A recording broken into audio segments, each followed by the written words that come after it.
Ассаламу алейкум агайын туугандар. Арыбаңыздар. Аты жөнүм Орозалы Жапар уулу. Мен азыр Чолпон Ата шаарындагы Алыкул Осмонов акын атабыздын үйүнүн жанында турам. Ал эми болсо ошол Алыкул атабыздын айкели. Кайран атабыз 35 жашында бул дүйнө менен кете берген, кош айтышып.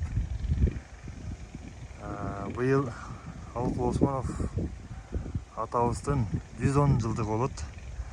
Мен ошол 110 жылдыгына карата дагы бир видео тартып коеюн деп тартып атканда кербезим. Туугандар, бул Алыкул Осмонов атындагы парк, чакан парк. Муну буюрса дагы чоңойтобуз деген сөздөрүн жогору жактагылар айтып атыптыр. Албетте ошондой болсун. Мына могу мен көрсөтүп аткан жерлердин баары мечитке чейин аркы 2 кабаттуу үй турат. Ошол жерлердин баары мына парк болот экен. Болсун дейли. 110 жылдыктын арты менен ошонун баары аткарылып калса, анда Алыкул Осмонов атабыздын дагы арбагы ыраазы болбойбу? Былтыр бул жерди тартып кеткенбиз, дагы тартып бергенден тажабайбыз. Себеби биз максатыбызга жетпей атабыз. Чолпон Ата шаарындагы үй музей оңдолбой атат. Бишкек шаарындагы Бөкөнбаев көчөсүнө жайгашкан үйүн жогору жактагыларга үнүбүз жетип, толугу менен оңдолуп түзөлдү да. Ал эми Чолпон Ата шаарындагы үйү өзгөрүшсүз турат. Муну Бактыбек байке өзүнүн алына жараша, Алыбек алына жараша дейт, өзүнүн дараметине жараша оңдоп түзөп карап атат. Эми биздин акындарыбыздын чолпон жылдызы, эң атактуусу Алпы десек жарашат. Ушул Алыкул Осмоновдун үйүн оңдоп түзөп койсок, мамлекет үчүн бул мындай болбогон эле акча да, туугандар. Ушуну жакшылап оңдоп түзөп койсо, туристтер келгенге сонун жайга айланмак да. Эми бул үйдүн азыркы абалын көрсө, боору ооруйт го. Муну сыймыктанып кетпей эле боору ооруп кете турган жерде азырынча. Эми мен мындай өтө катуураак айтып атам. Бул кишинин өзүнүн кадыр баркына жараша, талантына жараша жаза алса деген ой. Бул үйдө Алыкул Осмонов атабыз 1945-50 жылдары жашаган экен. Андан бияктан ооруп кетип, анан Бишкек шаарынан бул дүйнө менен кош айтышкан. Ичи жарыктандырууларын деле караңыздарчы, туугандар. Ушуну Чолпон Ата шаарынын мэри, Ысык Көл облусунун Ыйгар Мокту өкүлчүлүгү карап койсоңуздар болбойбу? Жардам берип, жарыктандууларын жакшы кылып, такталарын жакшылап, оңдоп түзөп берип, кеңейтип, дагы чоңойтуп, биякта дагы бош жерлер бар да. Карасаңыздар, жалгыз кишинин иши жалгыз да. Мына мурунку акыбалы.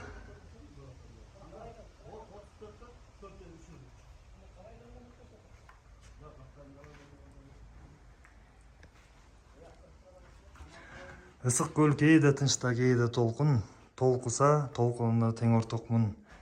Турмушта канча жолдош күтсөм дагы, бир сырдуу сендей жолдош күткөн жокмун деген керемет ырсаттардын автору Алыкул Осмонов атабыз. Бул күйгүзгүчтөрүнөн бери илгеркиче го.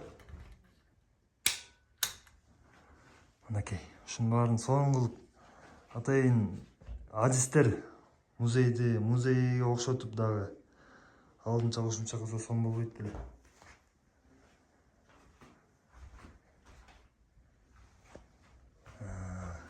Ушунун өзүнүн сакталып турушу чоң олжо. Аны оңдоп түзөп койсок, андан да чоң олжо болот, туугандар. Эми президент Садыр Жапаров, УКМКнын төрагасы Камчыбек Ташиев Ысык Көл облусуна көп эле келип атат. Анан жан жокурлөр эле бияка жолотпой турат окшойт да. Ал кишилер дагы ушул Алыкул Осмоновдун ырлары менен чоңойгон дем күч алган дегендей. Анан ушундай улуу залкар инсандарыбыздын музейин, тарыхын жакшылап, сыйлап, оңдоп түзөп койсок туугандар. Алыкул Осмонов атабыздын арбагы ыраазы болсун. Ассаламу алейкум агайын. Мен азыр балыкчы Каракол жолунун боюнда турам. Чолпондудан балыкчыны көздөй кетип баратканда Карабой деген айылда жолдун оң тарабында Калыгул бай уулунун күмбөзү жайгашкан. Калоочулар болсо келип Куран окуп, күмбөзүн көрүп, кыскача таржымалы менен таанышып кетсеңиздер болот. Мен көлгө келген сайын ушул Алыкул Осмоновдун үй музейине, Калыгул Олуянын күмбөзүнө келгенден тажабайм. Келип Куран окуп, аларды эскерип кетмей менин адатым. Мына мындай бай уулу Калыгул Олуянын күмбөзү деп такта илинип турбайбы? Ушундай тактаны Чолпон атага Алыкул Осмоновдун үй музейине да жасап коюш керек экен. Мен көп жылдан бери айтып жүрөм. Балким бир үнөм келип калса, шартым болуп калса, ушундай бир такта бир орнотуп берет окшойм буюрса. Анда эмесе ичин көрсөтүп коелу, Мынакей туугандар, Калыгул бай уулунун күмбөзү. Мындай отургучтарды жасап койгон экен.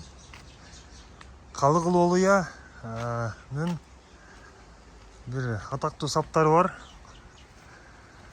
Жакшы болсоң жердей бол, баарын чыдап көтөргөн.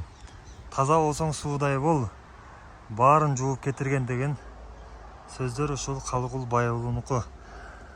Атактуу залкар манасчы Сагынбай Орозбаков кыргыз акындарынын атасы деген өзүнүн баасын берген экен Калыгул бай уулу боюнча. Маякта да бир саптар жазылып турат. Күнгөйдөн агат миң булак, тескейден агат миң булак. Аягынан агып чыкпайт бир булак. Тегереги туюк, төбөсү бийик, суусу тунук. Ысык көл бейиштин бир эшигидир. Кыш болуп Кашкая суугу жок. Жай болуп каткалаң ысыгы жок. Ат жеткен жерде мындан артык кызыгы жок. Мактанып жер жетеби? Адам мындан кетерби? Ысык көлдөн чыкпагыла балдар дейт. Жакшы сөз экен. Бул Калыгул бай уулунун сөзү болсо керек. Ошо күмбөздө турганына караганда. Ал эми бул кийинирээк реставрация болсо керек. Ошо 96-жылдарда деген имиштерди уккам. Бул жери эскиси экен да, эски күмбөз.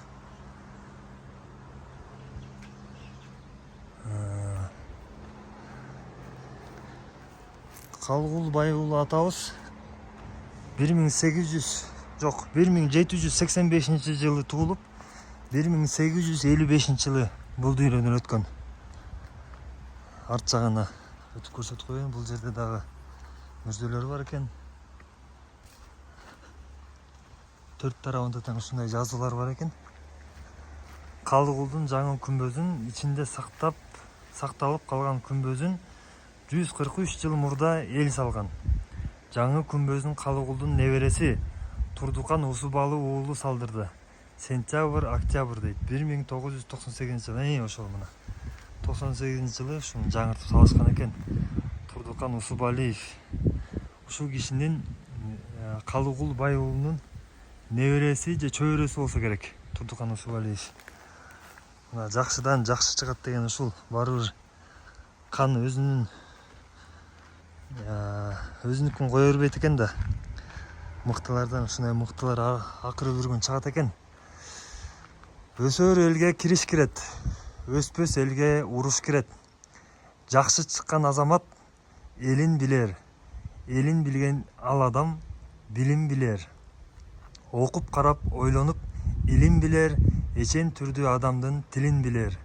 Чыгып турган ал адам чынар болор. Дыйкандарга жер жакшы, жигиттикке эл жакшы. Кадыр тапкан эр жигит кары жашка тең жакшы дейт. Калыгул Байулдун сөздөрүнөн. 143 жыл мурда 98-жылы ошону жазып атат. Эл салган дейт. Караңыздарчы туугандар. Ушул күмбөздү эл тургузган экен. Анан кийин Турдукан Усубалиев ушул күмбөздү жаңылып, анан 96-жылдары ушул мамлекеттик баалуу мурастардын катарына кирген экен, тарыхый мурастарына. Ол жерде дагы кыскача таржымалап жазылып турат, мен окуп берип коеюн. Калыгул Байулу 1785-1855 жылдары жашаган экен. Манап бийдин урпагы дейт. Кыргыз философиясына, чечендик өнөрүнө терең из калтырган акылман. Чыгармалары дидактикалык дейт. Дидактикалык турбайбы? Мүнөздөгү ойлорго, насыятка толгон. Адамдардын келечегин, коомдо боло турган өзгөрүүлөрдү алдын ала так айткан. Ушундан улам эл аны олуя деп таанып, анын ойлору макал накыл сөз катары айтылып калган.